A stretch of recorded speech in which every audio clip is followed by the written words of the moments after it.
In December 1862, the Union Army went to assault Confederate General Robert E. Lee's defensive fortifications.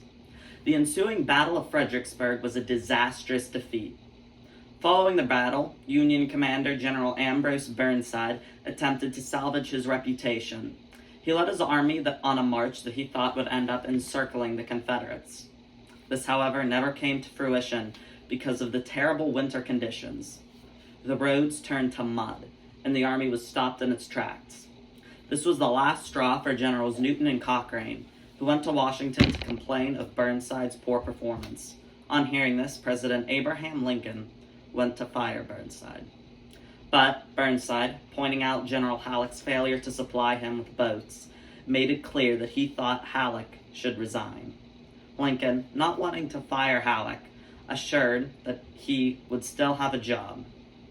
But the question still remained: who would now command the Army of the Potomac? This would be none other than General Joseph Hooker, known as Fighting Joe Hooker. He had been with the Army of the Potomac for a long time and had fought in all major engagements with skill. He had long believed he was the only one worthy to command the Army of the Potomac. Not only had he been an experienced officer, he was also an acceptable choice to those who were still loyal to General McClellan, who had been fired in September. Hooker immediately went to work in restoring the Army of the Potomac's morale.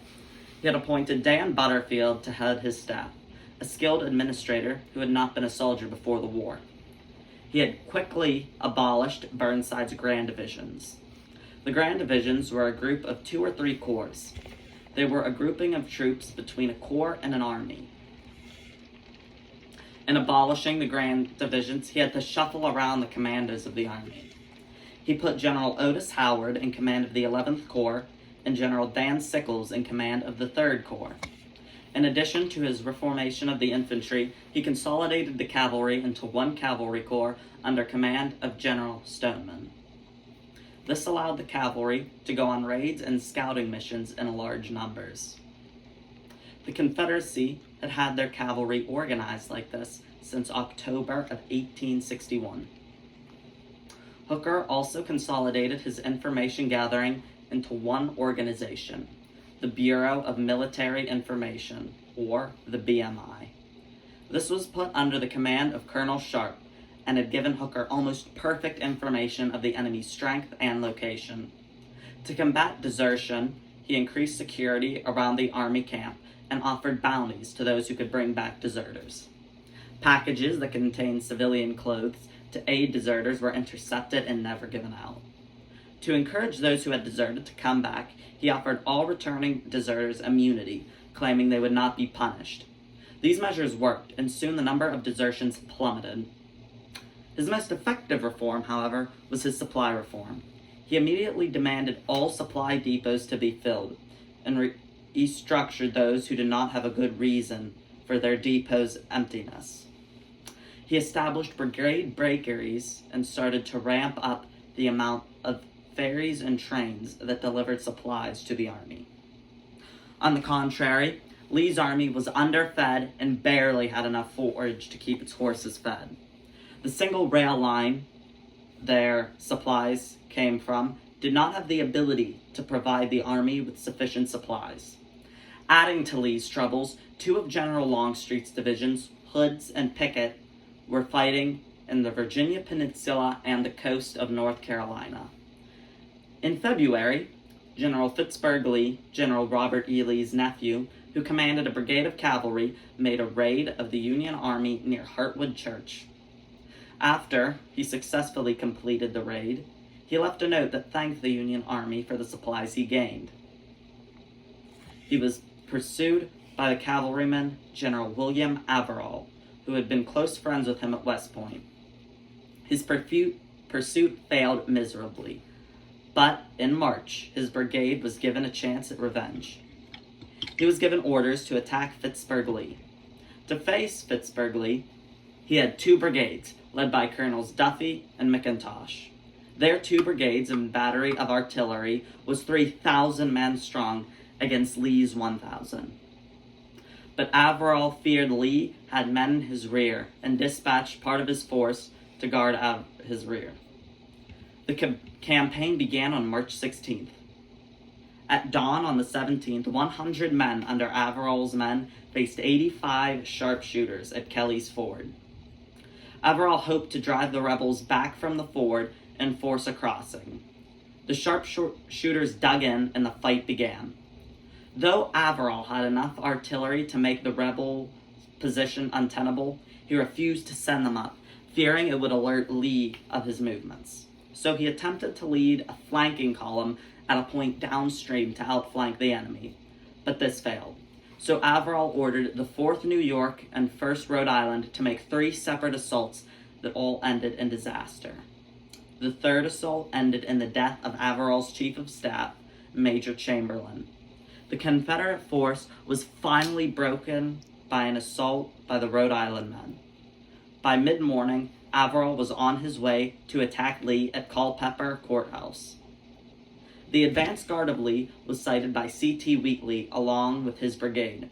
Lee also had General Stuart and the horse artillery of Major Pelham. Averell then sent the 4th New York and the 4th Pennsylvania to reinforce a stone fence. A minor engagement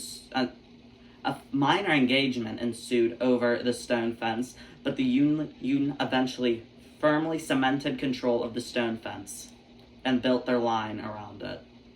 Then, Lee sent forward his main body and ordered them to prepare to charge the stone wall. Sharpshooters were sent by the rebels to hold down enemy fire.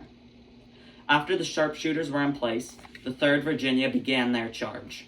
The 3rd Virginia ran up and down the enemy lines looking for a gap in the fence. They were then reinforced by the 5th Virginia. They eventually found a gap and charged the Union position. During this engagement, Confederate Major Pelham was mortally wounded. His loss greatly affected the Confederacy. The 4th Pennsylvania valiantly held their position and repulsed the rebels. They suffered 55 casualties. When this happened, Duffy's brigade charged forward and threw the Confederates back. Duffy acted without orders, and after this, all officers were ordered to make no charge unless specifically ordered. Lee then ordered another charge that ended in disaster as well. His force could have been wiped out with a countercharge by a unit of U.S. regulars if they had not been hamstrung by Averell's order. Lee then had to scramble to reorganize his units. Averell, seeing this, prepared to order an attack, but he eventually decided against it. Though the battle was full of missed opportunities for the Union commander, it was celebrated as a great Union victory. For the first time in the East, Union cavalry had stood up to Confederate ones. The cavalry would then be tasked with beginning the spring campaign in April. For his spring campaign, Hooker would move the corps of Otis Howard, George Meade, and Henry Slocum across the Rappahannock at Kelly's Ford, and then Meade would cross the Rapidan at Ely's Ford, while the other two would move from Germania Ford, where they would meet at Chancellorsville. The rest of the army would be under the command of John Sedgwick, who would make a crossing at Fredericksburg and threaten the rebels from the front. The cavalry would clear the enemy of the fords needed for crossing, and then strike Lee's supply lines. Stoneman issued orders for a march April 13th. Stoneman, to try and redirect Confederate General Jeb Stuart's cavalry corps away from his, had sent a message that was intended to be intercepted that said he was going to attack the Shenandoah Valley. Lee, who was going to launch an attack at a Union supply depot there, warned Imboden and Jones, who were to lead the raid, and ordered Rooney Lee to replace Fitchburg Lee's position on the right. Rooney Lee was also a relation of Robert E. Lee. Fitchburg Lee was ordered to take up a defensive position on the upper Rappahannock. The cavalry was spread out, so it would take a while for them all to converge. The Union cavalry, at least. They were separated between Aqua Landing and Falmouth. But the flanking march began on Monday, April 27th at 5:30. The men were ordered to take up 8 days' rations and leave behind all of their heavy wagons and personal possessions so they could move faster. The first day's march would put the army at Hartford's church. Slocum's men would have the longest march, Howard's the second, and Meade would have the shortest. General Hooker had taken painstaking security measures to keep his movements a secret, and his movements were still unknown by Lee. The second day would see the army marching from Hartford Church to Kelly's Ford. Disaster nearly struck the army when Howard's march had stalled because he had disobeyed orders and brought his supply trains with him. These fears were misplaced, however, and the army had made it to Kelly's Ford. During the campaign, many Union troops' enlistments were soon to be up, and disagreements came up as to when the Union soldiers could leave. This led to multiple instances where troops had to be forced into action at gunpoint. The next day, Sedgwick would attempt to cross the river at Fredericksburg. The chief engineer in charge of getting the men across was Benham. He was found drunk, and because of this, his subordinates had to lead the men across the river. The men who would make the assaults on the bridge at Franklin's Crossing from 6th Corps. The attack was a success, and the 49th, 95th, and 119th Pennsylvania were able to cross the river. They faced a North Carolina regiment which disintegrated upon the Pennsylvania's assault, allowing the engineers to install the bridges at Franklin's. At Pittsburgh Crossing, General Reynolds' 4th Corps would lead the attack. He would choose the Iron Brigade to make the initial assault, and they succeeded well through the Georgia Regiment. I'm going to restart the sentence. He would chase the He would choose the Iron Brigade to make the initial assaults, and they succeeded as well, though the Georgia Regiment they faced offered stiff resistance. By the end of the day, Sedgwick would be across the river. Following Sedgwick's attack, General Stonewall Jackson ordered his men to concentrate at Fredericksburg. During this, General Stoneman would make a critical mistake, and instead of crossing Kelly's Ford before Howard, he crossed it after. And Jeb Stuart was told by Captain Schanowski, a captured Union captain, that the Union was on the move a few hours earlier, and it had finally reached Lee. On the next day, General Meade would move on Ely's Ford towards Chancellorsville, while Slocum, who had been given command of the flanking column after Hooker went to return to his headquarters. The day before, would move on Germania Ford with Howard behind him. Lee had ordered Major General Anderson to hold the U.S. Ford and hold the Union Army in place for as long as possible. Two brigades under Billy Mahone and Carnot Posey were in position at U.S. Ford. General Commodus Wilcox held Banks Ford, while E.A. Perry held the Orange Plank Road, and Wright's brigade was at Telegraph Road. At 9 a.m., Anderson had his orders to form a strong defensive line to defend Chancellorsville. He had left a small garrison to hold U.S. Ford and pulled back from those positions to hold a line along Ely's Ford Road and Germania Ford Road.